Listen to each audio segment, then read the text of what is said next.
Alright, so it's day 25 of my video every single day of April challenge. Out walking dogs, making noise.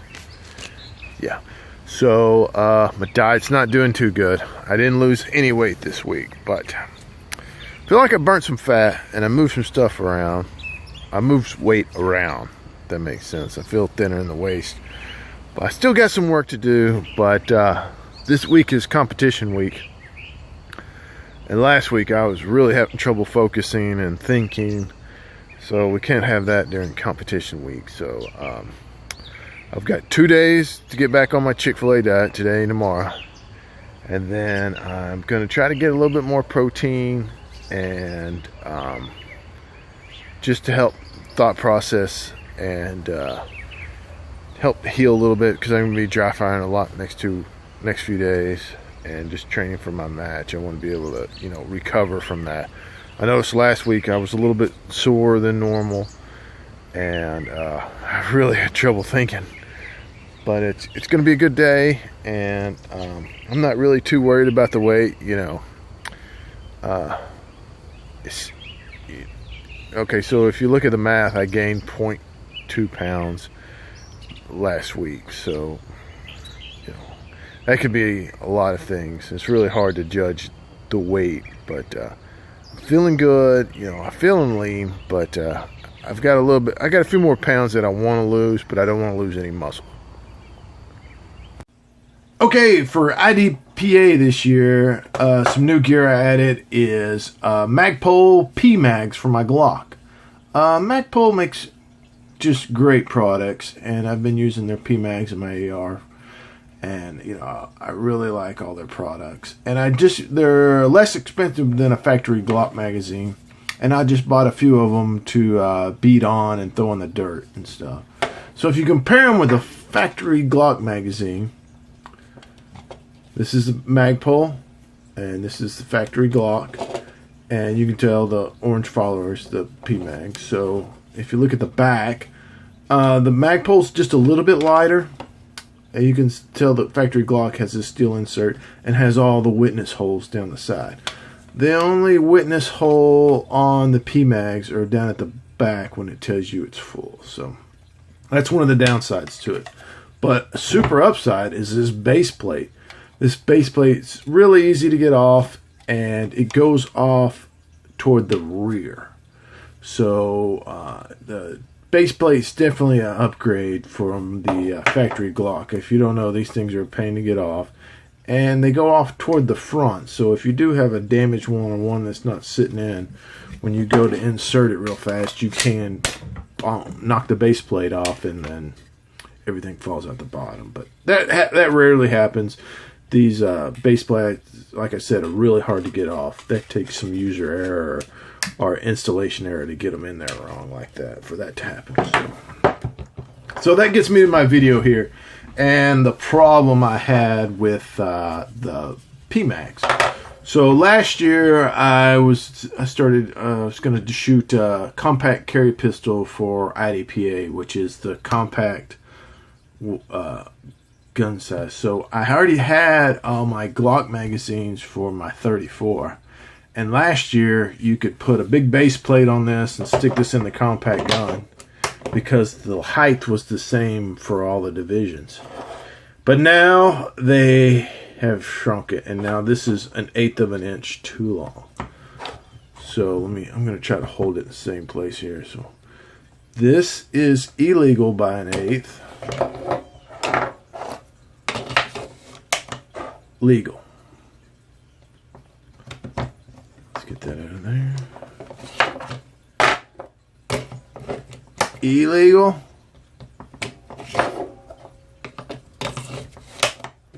Legal. So, you know, it's basically that much. I had to buy new magazines for this gun. So, I needed witness holes. And in CCP, we shoot 8. 8 is division capacity. So you're allowed to start off with 1 in the gun. I mean, 1 in the chamber. So you usually have 1 magazine of 9, and all your other magazines are 8. So I started off, and I was going to drill witness holes. So I traced out the Glock magazine, this Glock magazine. I was going to put all these witness holes on the back of a PMAG. And then I decided, you know, I really don't need that many holes. All I need is the 8th hole. This is a bigger magazine. Goes in the model 17. It holds 17 rounds, but an SSP, I drilled a 10 round witness hole, and this is an 8. This was kind of like my practice mag. This is the one I tested on, and it came out like this. So this magazine right here, I drilled this witness hole, and I painted the orange line to match the super cool pink followers on these, so it matches up precise. And I mean, you can really see that follower right there. That's how I know this is 8 rounds. If I stick one more in it, and I know this is my starter mag, and this has 9 rounds in it. So this is what it looks like. So I know that's 8, and if I need 6, I can just pull a couple off. I know that's 6 rounds. So I really like having just the one witness hole. It makes it a lot easier. It is super easy to see on my old eyes. It came out really good. So these are my IDPA CCP mags.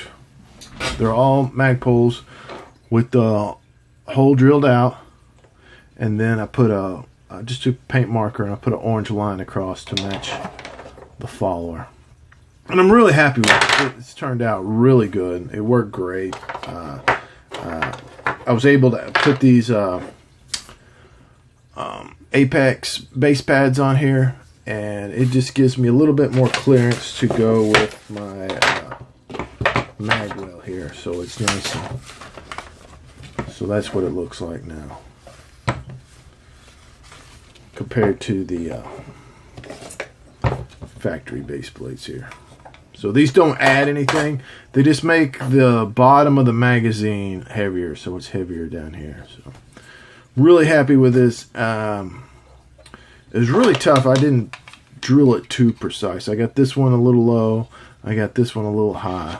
And I think this is the sweet spot in the middle, the Goldilocks one. And definitely, I wish Magpul could add this to their... I don't think, you know, structurally it's not much. It's just one little hole right there in the middle. It works really good. One side note is I already had all these, the PMAG 17 round Glock magazines. I already had all these that I was planning to use. But since the 2017 rule changes for IDPA, I needed some shorter mags. So I had to get some 15 round mags. And I was thinking, since we only use 8 rounds, I could use the long spring out of these to put in the 15 rounders to get a little extra push. But Magpul was way ahead of me. They used the same springs on both. And that makes sense for, you know, they engineered it, designed it that way to keep it simple. That uses the same magazine, or it looks to be the same spring. They're the same length. I couldn't tell them apart. Okay, today's dry fire is focused on the reload. According to Mike Seeklander's competition handbook, Tuesday is a reload day. So I do the normal dry fire routine, but I started off focused on the reload with retention. I got a match this weekend. I'm really focused on getting some reps in on reloading with retention. I don't use it very often, but it's good to get some reps in. And I started having some trouble. I'm not quite hitting the reloads very well, and I'm feeling kind of uncoordinated. So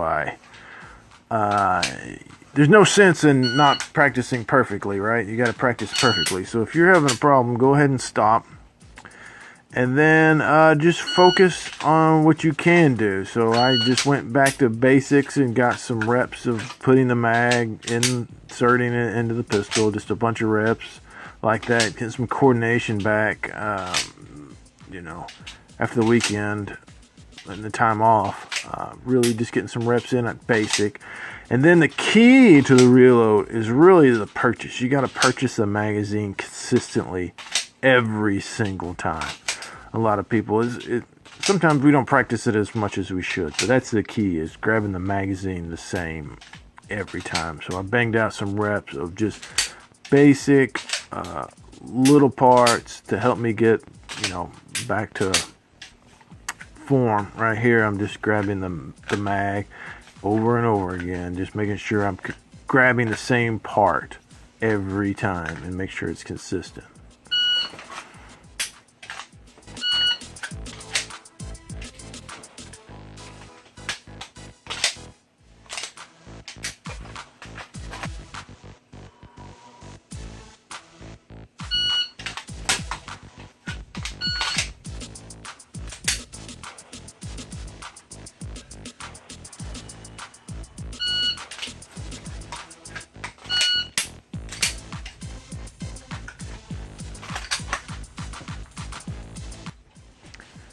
Toward the end of the session, I just add a little bit of movement, and it's hard to do movement with the camera, but it doesn't show a lot. But just get a few steps in, just trying to get some movement with retention, because most of the time when you're going to use a reload with retention, you have a long way to go, and you've got time to do a reload with retention. So that's that's what it's used for. So it's real important to practice the moving part of it.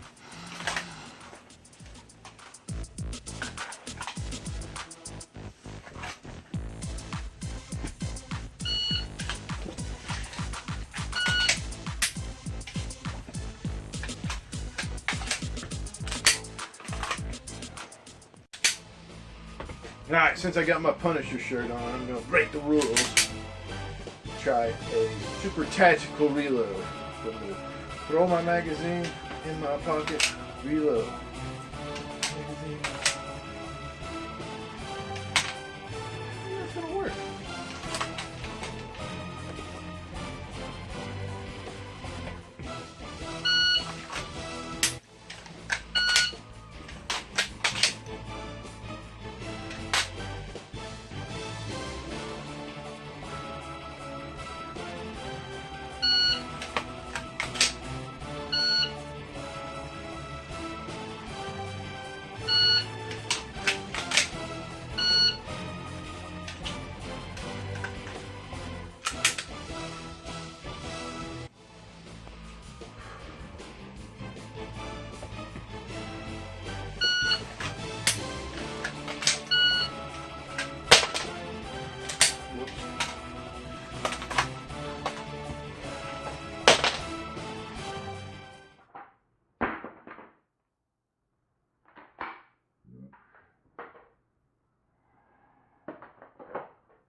Yeah, so I had a great dry fire session. It was really good to, get back to basics. It felt like a really good start to the week. Work on the reload retention. Got to play around a little bit with my goofy reload to my super fast dress. My super fast vest. Might as well be a dress. What the hell am I talking about? Thank you for choosing Chick-fil-A. My name is Sultan. How may I serve you today? Yes, we have a Cobb salad with grilled nuggets. Cobb salad with the grilled nuggets? Yeah, and light balsamic vinaigrette dressing. Light balsamic. What else for you today? And Chick-fil-A sandwich. A Chick-fil-A sandwich. What else for you today? That'll be it. Could I have a name for your order, please? Yeah, it's Scott. Scott. Alright, I have you down. Your total is going to be $11.02. We'll be happy to serve you at the window. Thank you very much. Okay, today's YouTube channel to support is one of my favorite. She doesn't post a lot, but when she does, it is gold.